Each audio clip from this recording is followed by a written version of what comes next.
Continuing our team coverage this afternoon, the weather, as we've been telling you, is expected to be extremely cold and dangerous. Joining us live at the new emergency department in Winstead is Emergency Services Medical Director for Hartford HealthCare, Dr. Anuj Vohra. Thank you so much, Doctor, for being with us. Oh, my pleasure. Thanks for having me.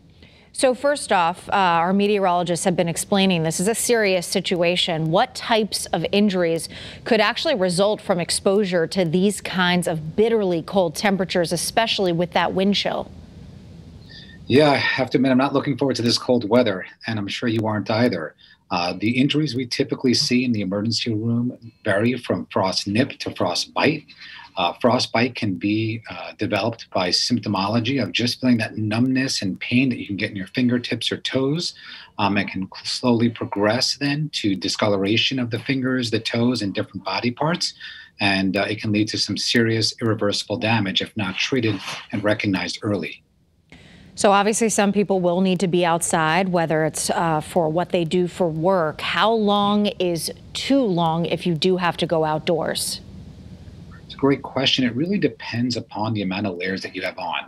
First, if you're going to have to be outside, you want to make sure that you layer with as much clothing as possible, making sure that you cover your ears, your nose, your neck, your toes, your fingers. And if you start to feel the symptoms of that difficult chill, if you feel the numbness in your fingertips and your toes, it's your body telling you that you've been out too long and you need to go into shelter to warm up.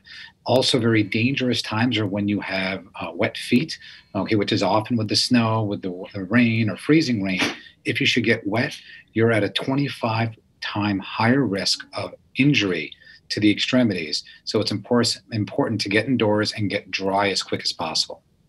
When does it rise to the level for people to say, okay, this is bad, I need to go to the hospital, I need to call my doctor? How do people verify that this is a serious situation?